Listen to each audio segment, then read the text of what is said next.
ತುರ್ತು ಪರಿಸ್ಥಿತಿ ಸಂದರ್ಭದಲ್ಲಿ 2300ಕ್ಕೂ ಹೆಚ್ಚು ಪತ್ರಕರ್ತರು ಜೈಲಲ್ಲಿದ್ದರು. ಕೆಲವು ಪತ್ರಿಕೆಗಳು ಸಂಪಾದಕೀಯ ಬರೆಯೋದನ್ನೇ ಬಿಟ್ಟಿದ್ದರು. ಬ್ಲಾಂಕಲ್ಲಿ ಇಟ್ಟು ಅವರು ತಮ್ಮ ಪ್ರತಿಭಟನೆಯನ್ನು ವ್ಯಕ್ತಪಡಿಸಿದರು. ಪತ್ರಿಕೆಗಳು ಸಂಚಾರಿಗೆ ಒಳಪಡ್ತಾ ಇತ್ತವು. ತಾವೇನು ಬರಿಬೇಕು, ಯಾವುದನ್ನು ಹೆಡ್ಲೈನ್ ಕೊಡಬೇಕು ಅನ್ನೋದನ್ನು ನಿರ್ಣಯವನ್ನು ಸರ್ಕಾರಿ ಅಧಿಕಾರಿ ಮಾಡ್ತಾಯಿದ್ರು. ಅಂಥ ಪರಿಸ್ಥಿತಿಯನ್ನು ಮತ್ತೆ ನೀವೀಗ ತರಲಿಕ್ಕೆ ಹೊಟ್ಟಿದ್ದೀರಿ ಈ ಒಂದು ಕಾಯ್ದೆ ಮೂಲಕ. ಆಮೇಲೆ ಹೊಣೆಗಾರಿಕೆ ಇಲ್ಲದೆ ಇರತಕ್ಕಂಥ ಅಪಾರ ಅಧಿಕಾರವನ್ನು ಅವ್ರಿಗೆ ಕೊಟ್ಟಿದ್ದೀರಿ. ಅಂದರೆ ನೀವು ಅವರಿಗೆ ಸದುದ್ದೇಶದಿಂದ, ಅಂದರೆ ಗುಡ್ ಫೇತ್ ಆನ್ ಗೌರ್ಮೆಂಟ್ ಕೆಲಸ ಮಾಡುವ ಸರ್ಕಾರಿ ಅಧಿಕಾರಿಗಳಿಗೆ ಈ ಮಸೂದೆ ರಕ್ಷಣೆ ನೀಡುತ್ತೆ. ಸರ್ಕಾರಿ ಅಧಿಕಾರಿಗಳು ತಪ್ಪು ಬಂಧನ ಮಾಡಿದ್ರು ಕೂಡ, ರಾಜಕೀಯ ಪ್ರೇರಿತವಾಗಿ ಅವನು ದೌರ್ಜನ್ಯ ನಡೆಸಿದ್ರು ಕೂಡ, ನನ್ನದೇ ಕೈ ಅನುಭವ ಇದೆ. ರಾಜಕೀಯ ಪ್ರೇರಿತವಾಗಿ ಆ ಪೀಠ ತೀರ್ಪು ಕೊಟ್ಟ ಮೇಲೂ ಕೂಡ ನನ್ನ ಬಂಧನ ನಡೀತು. ಆ ಬಂಧನ ನನ್ನ ಮೇಲೆ ನಡೀತು ಅಂತಾದರೆ ಈ ಕಾಯ್ದೆಯ ಮೂಲಕ ಇನ್ನೆಷ್ಟು ಬಂಧನಗಳಾಗ್ಬೋದು? ಅವರಿಗೆ ನೀವು ಸದುದ್ದೇಶದ ರಕ್ಷಣೆ ಕೊಡ್ತೀರಿ. ಅಂದರೆ ಅವನು ದುರುದ್ದೇಶಪೂರ್ವಕವಾಗಿ ಬಂಧನ ಮಾಡಿದ್ರು ಕೂಡ ಅವನಿಗೊಂದು ಸದುದ್ದೇಶದ ರಕ್ಷಣೆ.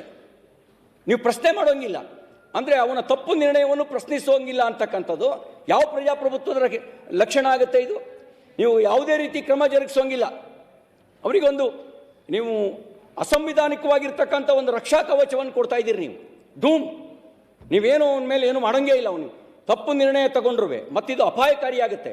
ಇವತ್ತು ನೀವು ಮಾಡ್ತೀರಿ, ನೀವು ಒಳ್ಳೆಯವರೇ ಇರ್ಬೋದು, ನಾಳೆ ನಿಮ್ಮ ಜಾಗದಲ್ಲಿ ಬಂದು ದ್ವೇಷವನ್ನೇ ಉಸಿರಾಡ್ತಕ್ಕಂಥವ್ರು ಬಂದು ಕೂತ್ಕೊಂಡ್ರೆ ತನ್ನ ವಿರೋಧಿಗಳನ್ನೆಲ್ಲ ಇದೇ ನೆಪದಲ್ಲಿ ಜೈಲಿಗೆ ಹಾಕ್ಬೋದು. ಯಾಕೆ ಅಂದರೆ ಅದು ಸುಳ್ಳೋ ಸತ್ಯನೋ ಅಂತ ತೀರ್ಮಾನ ಮಾಡುವಂಥ ಸಂದರ್ಭದೊತ್ತಿಗೆ ಅವನ ಅಮೂಲ್ಯವಾಗಿರ್ತಕ್ಕಂಥ ಕಾಲ ಮುಗಿದೋಗಿರುತ್ತೆ. ಹಾಗಾಗಿ ಇದು ನೀವು ವಿಡ್ರಾ ಮಾಡಬೇಕು. ಆಮೇಲೆ ಇದು ಸಂವಿಧಾನ ವಿರೋಧಿ. ನಾನು ಮುಂಚೆನೇ ಹೇಳಿದ ರೀತಿಯಲ್ಲಿ ನಾನು ಯಾಕೆ ಅಂತ ಹೇಳಿದೆ. ಸಂವಿಧಾನದ 19(1)(a) ಅಭಿವ್ಯಕ್ತಿ ಸ್ವಾತಂತ್ರ್ಯ ಮತ್ತು 1(b) ಶಾಂತಿಯುತವಾಗಿ ಸೇರುವ ಹಕ್ಕುಗಳನ್ನು ಉಲ್ಲಂಘಿಸುತ್ತೆ. ನೀವು ಮುಂಚೆನೇ ಇದನ್ನು ನಿರ್ಬಂಧಿಸುವಂಥ ಕೆಲಸವನ್ನು ಮಾಡ್ಬೋದು. ಆಮೇಲೆ ಇದು ಪ್ರಜಾಪ್ರಭುತ್ವದ ಮುಕ್ತ ಚರ್ಚೆಯ ಮೇಲೇ ಒಂದು ದಾಳಿಯನ್ನು ಮಾಡುತ್ತೆ. ಹಾಗಾಗಿಯೇ ನಾನು ನೀವೇನು ಮಾಡಿದ್ದೀರಿ ಇದನ್ನು ವಿಡ್ರಾ ಮಾಡಬೇಕು.